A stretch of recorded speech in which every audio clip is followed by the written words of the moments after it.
하나님 아버지, 오늘도 복된 주일날 예배의 순서에 따라 위원으로 세워주시고 시간마다 저들에게 주어진 귀한 사명을 주님 앞에 올려드립니다. 새롭게 보내주신 정미용 전도사님, 부군의 사업에도 함께 하시며 아들이 중앙대를 나와 또 사업 중에 사원이 복을 주시고 다른 홍익대 미대를 나와 또 서울에 체류하고 열심히 살아가고 있습니다. 온 가족들에게 큰 은혜와 복을 베풀어 주시기를 원하옵고 승서중앙교회를 통해서 오랫동안 연륜과 경험을 쌓은 것으로 함께 사역하는 그곳에 주님께서 함께 하시고 인도하여 주시기를 원합니다. 이 예배를 위해서 기도드린 장로님의 간과심을 들으시사 응답하여 주옵시고 세우신 임마누엘 찬양대 거룩한 성호를 찬양할 때 하늘의 하나님 기쁨으로 받아주시고 저들에게 이 시간도 마음의 문을 열어주시사 선포되는 말씀에 은혜 되기를 원합니다. 우리의 모든 삶을 주장하시는 목자 되신 주님 앞에 그 목자의 음성을 들을 수 있는 귀한 시간 주셨음을 감사하옵고 우리 주님 예수 그리스도 이름으로 기도드립니다. 아멘. 인사 한번 하십시다. 추석 잘 지내고 오셨죠? 네. 룻기서를 통해서 오늘 5번째 설교를 하게 되고요. 1장에서 3번을 했습니다. 지난주는 보아스와 룻의 만남에 대해서 말씀드렸는데 오늘 8절에서 13절까지 내용 중에 보아스와 룻의 첫 번째 대화가 있고요. 10절까지 11절에서 13절까지는 두 번째 대화가 있습니다. 다 할 수 없어서 오늘은 첫 번째 대화만 하도록 하고요. 그 다음 두 번째 대화가 끝나면은 그 보아스의 추수 현장에서 보아스가 이삭 줍는 그 룻을 식사에 같이 참여시켜서 식사를 하며 나누는 또 대화가 있어요. 그리고는 이 룻이 하루에 22리터의 곡식을 이삭을 주워와서 시어머니 나오미에게 보고하고 그동안 보아스의 밭에서 있었던 일들을 이제 알려드리는 내용으로 2장이 마쳐지게 됩니다. 두세 번 더 걸쳐서 2장에 대한 설교가 될 것으로 보고 있습니다. 자, 2장 1절 오늘 보아스는 누구인가? 1절만 같이 읽어보십시다. 나오미의 남편 엘리멜렉의 친족으로 유력한 자가 있으니 그의 이름은 보아스더라. 유력한 자라는 것을 앞세웁니다.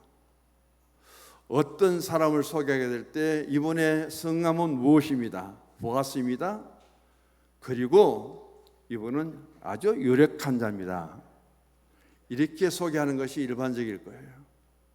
여기에서는 보면은 유력한 자가 있는데 그분이 누구냐? 보아스다. 이 사람의 영향력이 이 사람의 영역의 범위가 얼마나 넓다는 사실을 강조하기 위해서 이렇게 배열을 한 것으로 보고 있습니다. 유력한 자라고 하는 것은 힘이 있다는 것이고 보아스라는 이름의 뜻이 힘이 있는 자입니다. 보아스는 유력한 자고 유력한 자는 힘이 있고 그럼 이 보아스는 어떤 힘을 갖고 어떻게 유력한 자가 되고 있는가 하는 것이 포커스지요. 그 중에 첫 번째로 보면은 보아스는 영적인 힘을 갖고 있다. 룻기서를 통해서 오늘 우리가 보면은 그런 내용이 없습니다. 그런데 시리아 번역본 성경에 보면은 보아스는 율법의 유력한 자다. 율법에 있어서 그는 뛰어난 신앙을 갖고 있다. 그래서 보아스는 유대 사회 속에서 그는 지도자이고 유력한 자뿐 아니라 이 사람은 신앙에 능한 자, 율법에 능한 자로 그렇게 평가받고 있습니다. 그 다음 두 번째 보면은 경제적인 힘이 있습니다. 우리가 어려운 시대를 살아갈 때 가장 우리에게 다가오는 문제는 경제적인 문제죠. 물질적인 문제고 경제적인 문제고 그리고 먹고 마시는 이 문제가 우리들에게 있어서 굉장히 중요한 역할을 하게 됩니다. 오늘 보아스는 많은 영토를 갖고 있고 자기가 경영하는 농토에 사원을 두고 일꾼들을 불러서 추수할 수 있도록 그렇게 배려할 수 있는 넉넉한 삶을 살고 부유한 삶을 살아가는 부자라고 보시면 되겠습니다. 그 다음 4장에 보면은 이 보아스는 베들레헴에서 유력한 장로들과 그리고 백성들의 지도자들과 더불어서 항상 만나서 같이 대화를 하고 나눔을 갖는 사람입니다. 한마디로 그 지역의 유지라고 보면은 될 수 있죠. 이런 보아스의 삶 속에 가장 먼저 우리가 바라봐야 될 것은 자기가 만나는 사람들 그리고 함께 일하는 사람들 중에서 또 그 지역에서 존경받는 사람이다. 그리고 축복을 받는 사람이다. 그런 것을 오늘 우리에게 보여주게 됩니다. 하나님 앞에 그는 부유한 삶을 살고 그리고 율법에 능한 사람이 살면서 지역의 지도자로 있는데 그를 대하는 사람들마다 존경한다는 사실은 쉽지 않지요. 멀리서 보면은 거룩해 보이고 멀리서 보면은 존경할 대상이라도 가까이 만나서 같이 일해 보면은 같이 지내다 보면은 그렇게 존경하기가 쉽지 않습니다. 그런데도 존경을 받고 있고 특별히 또 축복을 많이 받고 있음을 보게 되죠. 오늘 2장에만 보더라도 큰 밭을 소유했던 보아스는 자기 추수밭에 일하러 온 일꾼들에게 그는 축복을 받습니다. 그리고 자기 신분과는 비교가 안 되는 그 보리배로 온 일꾼들을 주인이 직접 찾아와서 그들에게 하나님이 함께 계시기를 원하노라. 또 축복을 베푸는 주인도 쉽지 않을 거예요. 복을 많이 베푸는 사람일 뿐 아니라 그 복을 받은 종들이 오히려 주인에게 축복한다는 사실. 우리의 능력으로 힘으로는 토지를 사고 곡식을 심고 거둘 수 있는 그런 능력이 아직도 없는데 부유한 보아스 당신은 더 복을 받아서 우리들 같은 일꾼들을 부르시고 우리에게 일을 맡겨주시고 우리의 삶을 책임져 달라는 그런 축복을 내리고 있습니다. 한번 만난 그 자리에서 오늘 룻이 보아스를 축복하죠. 물론 보아스도 룻을 축복합니다. 그리고 자기 친족인 여기에 나오는 나오미까지도 보아스를 축복합니다. 그 내용이 보면은 2장 4절에 10절과 13절에 그리고 20절에 종들로부터 축복 그리고 룻으로부터 축복을 받고 나오미로부터 축복을 받고 있습니다. 4장 11절에서 12절에 보면 베들레헴 주민들과 장로까지도 이 보아스를 축복하고 있습니다. 우리는 여기서 두 가지를 보게 됩니다. 나를 만나고 나와 함께 대인 관계를 맺어가는 사람들로부터 나는 존경을 받고 있는가? 또 하나는 내가 잘 되기를 그 사람들이 축복하고 있는가? 한번 생각해 볼 수 있기를 원합니다. 목사가 성도들로부터 존경을 받으며 목회하는 사람은 복된 목자예요. 목사예요. 또 교회 생활하는 데 있어서 목사의 관심을 가지고 축복을 받으며 은혜를 받으며 신앙생활 하시는 그런 성도님들은 복된 성도들이에요. 내가 만난 목사와 내가 만난 예수님과 그리고 내가 만난 성도와의 관계 속에서 내게 감동을 주고 나를 존경하고 나를 축복할 수 있는 상대가 될 수 있다는 것은 더 이상 바라볼 수 없는 축복의 통로죠. 대상이죠. 바로 그 자리에 누가 있었느냐? 보아스가 있었습니다. 그 다음 보아스는 자기에 있는 것들을 통해서 누구에게 어렵고 가난하고 힘들게 살아가는 이웃들에게 많이 베푸는 사람입니다. 오늘 이 보아스는 자신이 성내에서 유력한 자로 얼마든지 높은 자리에 올라앉아서 하루를 즐기며 살아갈 수 있음에도 불구하고 땀을 흘리며 일하는 그 농장에까지 와서 일하는 추수꾼들을 축복합니다. 처음 만난 그리고 신분도 이방 여인이고 천하기 그지없는 누시 보리삭을 주는데도 불구하고 거기 그 사람에게도 축복을 합니다. 그런 사랑이 없으면 축복이 될 수 없죠. 그래서 보아스는 참 사랑을 많이 가진 사람이고 사랑을 가지고 그 사랑을 통해서 하나님 앞에 약하고 힘들고 어렵게 살아가는 사람들을 축복하며 살아간다는 것은 결코 쉽지 않습니다. 섬긴다는 것도 나보다 윗사람들을 섬기기 쉽지 나보다 훨씬 못한 아랫사람을 섬긴다는 것은 또 쉽지 않아요. 그런데 보아스는 그런 임무를, 그런 성격을, 그런 인품을 가진 존경받는 사람이라는 것을 보여줍니다. 그 다음 보면은 그는 율법을 준수할 뿐만 아니라 사회적인 질서를 굉장히 따르고 그리고 상대방이 어떤 사람이든 간에 존경합니다.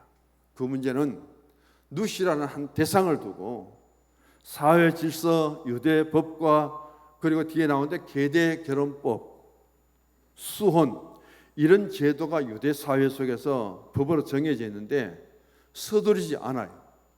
이 룻을 자기 아내로 맞아들이기까지 사회적으로, 도덕적으로, 윤리적으로, 유대 법적으로 하나도 걸리지 않을 만큼 지혜롭게 그는 과정을 밟아가는 모습을 보면은 보아서는 아주 질서적인 사람이고 도덕적이고 윤리적인 사람일 뿐 아니라 신앙에 충실한 사람이다. 그렇게 논할 수가 있습니다. 이게 보아스에 대한 이야기를 정리하도록 하고요. 오늘 본문의 말씀은 보아스와 룻이 처음으로 대화를 한 내용입니다. 그리고 11절부터 13절까지는 두 번째 대화 내용이 나오는데 보아스와 룻이 어떤 대화를 하고 있는가? 보아스의 관심은 무엇이고 룻이 지금 하고 있는 일은 무엇인가? 어떻게 이 두 사람의 관계 속에서 대화를 통해서 아름답게 이어져 가고 있는가? 대단히 중요하죠.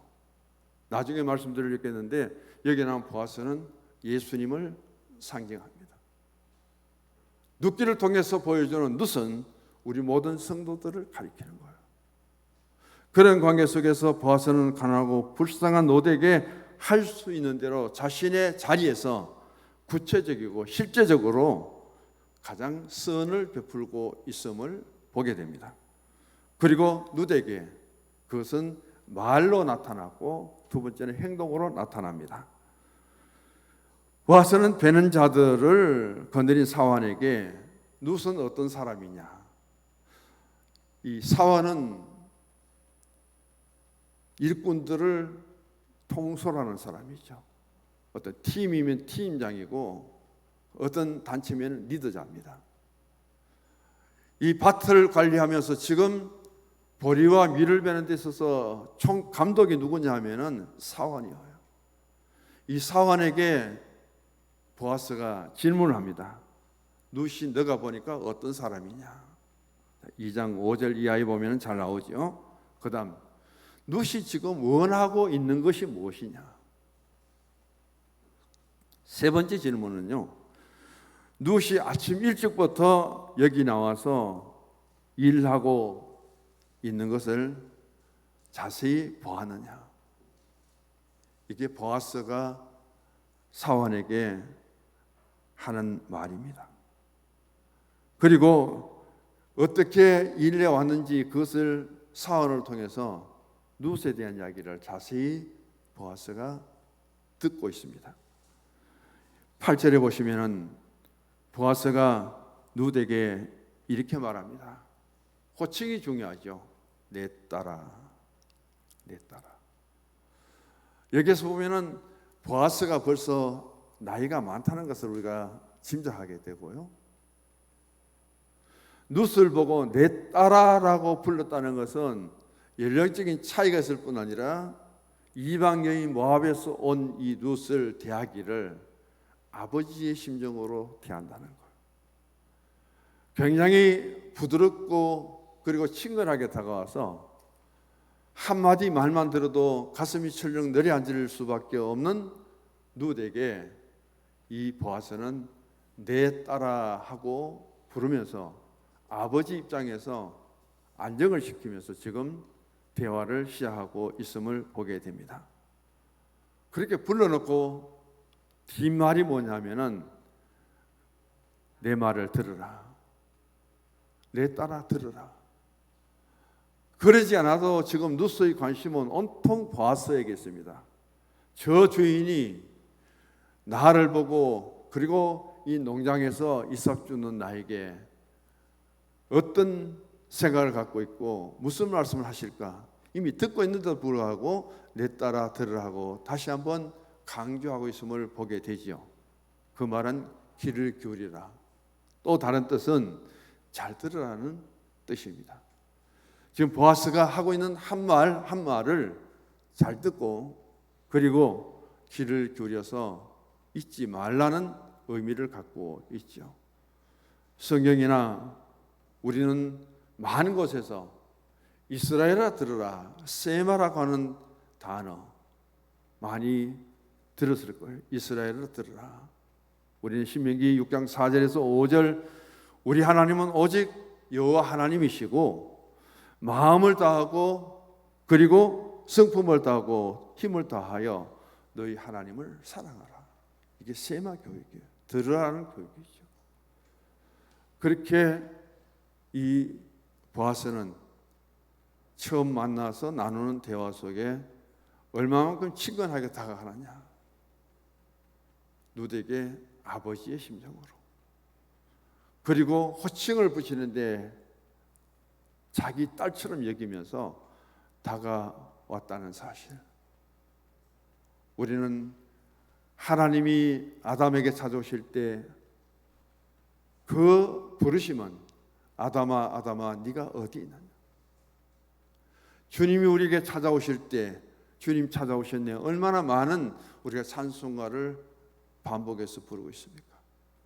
오늘 보아스가 이 룻에게 찾아와서 첫 번째 던지는 말씀이 아버지의 모습처럼 가장 자비롭고 너그럽고 친근하게 와서 그를 불러주기를 내 딸아. 얼마나 그 음성이 복된 음성이고 룻이 들을 때 얼마나 마음에 푸근함을 가질 수 있었을까. 자, 그런데 두 번째 봅니다. 그렇게 불러서 보아스가 룻에게 두 가지는 하지 말라. 근데 두 가지는 해야 된다고 또 말하죠. 5절을 같이 읽어봅니다. 2장 5절을요. 보아스가 베는 자들을 거느린 사원에게 이르되 이는 누구냐 누구의 손이 하니 베는 자를 거느린 사원이 대답하여 이르되 이는 나오미와 함께 모압 지방에서 돌아온 모압 소녀인데 그의 말이 나로 베는 자를 따라 단 사이에서 이삭을 죽게 하소서 하였고. 말씀이 잘못 나오네요. 이삭을 주우러 다른 밭으로 가지 말라. 그 말씀을 5절에 하죠. 5절 보시면은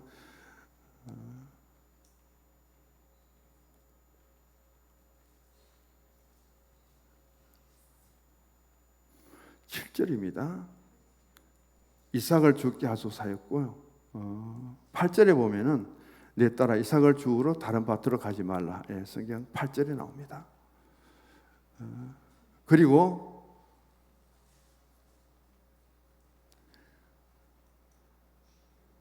9절에 보면은 배는 밭을 보고 그들을 따르라.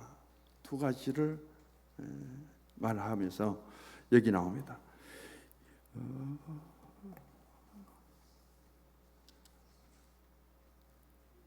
나의 소년들과 함께 있으라. 그 말씀을 8절에 하고 있고요.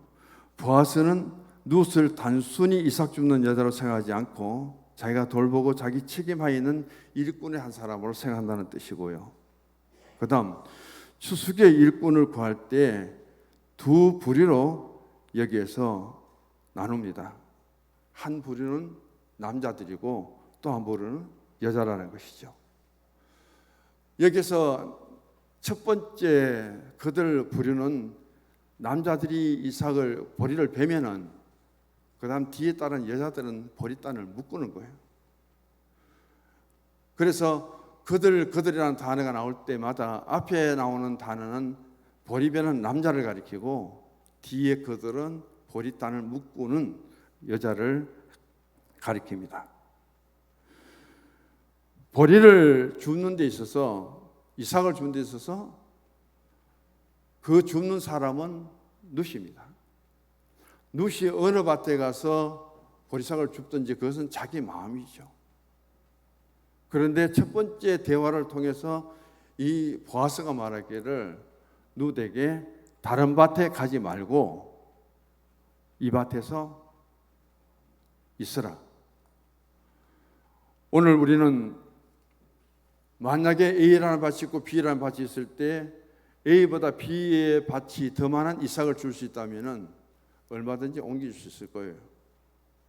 그럼에도 불구하고 자기 밭에 이삭이 많든 적든 보아스가 룻에게 하는 말은 이 밭을 떠나지 말라는 것이죠. 다른 데 주우러 가지 말아라. 그렇게 말합니다. 두 가지를 하라고 하는 것은 나의 소녀들과 함께 있으라고 말하였고요. 그 다음 보면은 그들이 베는 밭을 보고 그들을 따르라. 그렇게 말합니다. 9절에 보면은 그들이 두 번 나오고 그들이라는 앞에서 남자, 뒤에는 여자, 보리 베는 사람, 보리 묶는 사람. 그것을 통해서 우리가 볼 때는 똑같은 그들인데 히브리어로 보면은 그들이 첫 번째는 남성 명사로 나오고 두 번째 그들은 여성 명사로 나온다는 것을 우리가 보게 됩니다. 전제를 합니다. 소년들이 베고 여자들이 단을 모아서 묶어 놓으면은 바로 그 단을 묶는 여자 뒤를 따르라. 그것은 왜냐하면은 그 여자들이 묶고 난 뒤에 제일 먼저 따라가는 사람이 이삭을 제일 많이 주울 수 있죠. 이 밭에는 보아스 룻 외에도 많은 사람들이 이삭을 주러 온다는 뜻입니다. 그 다음 9절을 보시면은 9절 같이 읽어봅니다. 그들이 베는 밭을 보고 그것을 따르라. 내가 그 소년들에게 명령하여 너를 건드리지 말라 하였느니라. 목이 마르거든 그곳에 가서 그릇에 가서 소년들이 길어온 것을 마실지니라. 여기 9절에 보면은 이삭을 줍다 보면은 자기 경계선을 넘을 때가 있는 거예요. 보리를 막 베어 놓는데 여자들이 따라가면서 보리단을 다 묶지 못하고 베는 자가 속도가 빠를 때는 보리삭이 눈에 보이면 주우러 침범할 수 있다는 거예요. 그럼 유대 사회 속에서는 보리삭을 줍는 사람들이 와서 이삭을 줍다가 보리 묶는 여자들이 묶고 난 뒤에 주어야 되는데 묶기 전에 침범하는 경우, 그럴 때는 굉장히 홀대를 받는데요. 내쫓기기도 하고. 그런 가운데 제도가 이렇게 되어 있으니까 너는 모압에서 온 여자고, 그리고 보리삭을 줍는데 익숙하지 않고 보리삭을 줍는데도 그런 질서가 있기 때문에 범위를 침범하지 말라는 뜻이죠. 범위를 침범하면은 여기 땀을 흘리고 무더운 날씨에서 배를 베는 저 남자들이 어떤 욕을 할지 모른다. 어떤 해로운 말을 듣고 그리고 욕을 먹을지 모른다. 그렇기 때문에 철저하게 보리삭을 주울 때 보리단을 묶는 여자들의 뒤를 따르지 앞쪽에 침범해서, 경계를 침범해서 욕을 먹지 않도록 해라. 그런데 오늘 보아스는 이렇게 말합니다. 룻이 모압에서 왔어요. 그리고 보리삭을 주운 지 아직 경험이 별로 없습니다. 혹시 룻이 보리단을 묶든지 보리를 베든지 그쪽에 이삭을 더 많이 죽기 위해서 침범하는 일이 있더라도 그에게 욕하지 마라. 여기 건드리지 말라는 것은 신체적인 접촉처럼 이야기하는데, 욕하지 말고 홀대하지 말고 그를 이 보리 줍는 자리에서 내쫓지 말아라. 그것을 종들에게 지금 부탁하고 있는 거예요. 그래서 지금 룻에게 있어서 두 가지는 이 밭을 떠나지 말고, 그리고 다른 밭으로 가지 말라. 또 하나는 지금 이 자리를 떠나지 말아라. 두 가지입니다. 다른 밭으로 가지 말고 지금 여기에서 계속해서 너의 자리를 지키면서, 보리삭을 줍는 그 자리는 항상 너의 선두에서 할 수 있는 일로 내가 정해 놓을 테니까 여기를 떠나지 말아라. 두 가지를 말합니다. 결국은 이 보아스가 룻에게 다른 밭 어떤 주인보다도 더 많은 이삭을 남겨놓겠다. 그리고 항상 너는 보리단을 매는 여자들 뒤를 따르면은 누구보다도 더 많은 보리삭을 주게 될 것이다. 그렇기 때문에 떠나지 마라. 그 이야기입니다. 그리고 또 하라는 것은 나의 소년들과 함께 있으라. 그리고 항상 배를 베는 그들을 따르라. 결국은 뭐예요? 보리 베는 남자들과 보리단을 묶는 소녀들과 그 만남 속에 온전히 이삭 줍는 이들이 지속되도록 하라. 두 가지는 그만큼 보아스가 룻에게 혜택을 베풀 수 있도록 하겠다는 것이고, 하라는 두 가지는 너에게 특별한 그런 은혜를 베풀고 채워줄 테니까 다른 사람보다 더 많은 보리삭을 주우라는 그런 뜻이죠. 그만큼 배려하고 룻이 혹 그 범위를 침범할지라도 보리 베는 남자들이 그를 추방하거나 욕하거나 그렇게 하지 말라고 명하고 있습니다. 그러므로 이 보아스를 만난 룻에게는 지금 이삭 주는 자리에서 최고의 대접을 받는 거죠. 또 최고로 보아스는 룻에게 자신의 그 마음을 아낌없이 전해주고 있음을 보여줍니다.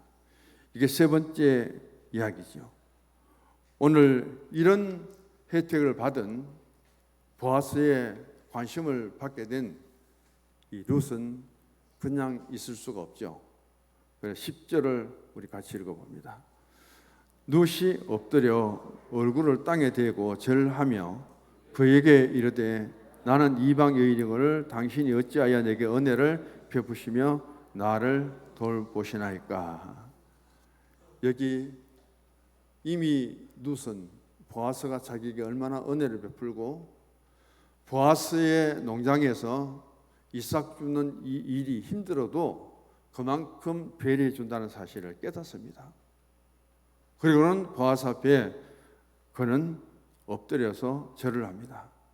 이 행동은 두 가지를 말하지요. 하나는 보아스 당신과 나와의 신분적인 차이는 비교할 수 없는데도 불구하고 어떻게 나같이 천한 신분도 그리고 아직 이방인데 불구하고 이렇게 배려해 주십니까?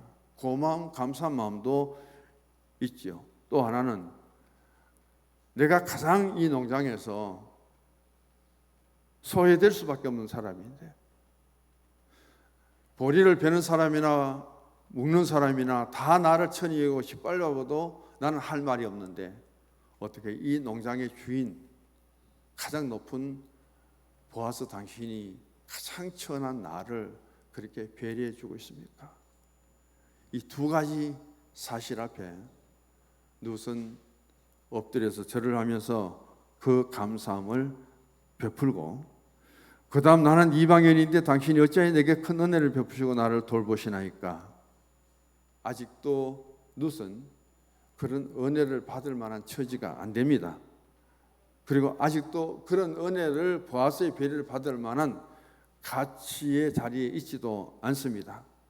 그럼에도 불구하고 자신에게 이렇게 보아스가 배려하고 베풀어 주신 그 사랑, 그 은혜에 절을 하며 감사할 수밖에 없는 자신의 모습을, 은혜를 잊지 않는 룻의 모습을 오늘 보아스에게 보여주고 있다. 이 말씀으로 정리를 하고 주부에 기록된 마지막 결론 같이 읽습니다. 나는 이방 여인이거늘 당신이 어찌하여 내게 은혜를 베푸시며 나를 돌보시나이까. 룻은 엎드려 얼굴을 땅에 절하며 보아스에게 받은 은혜에 대하여 감사를 드리고 있다. 우리도 주님께 받은 은혜를 감사하며 생각하며 감사하는 성도가 됩시다. 아멘.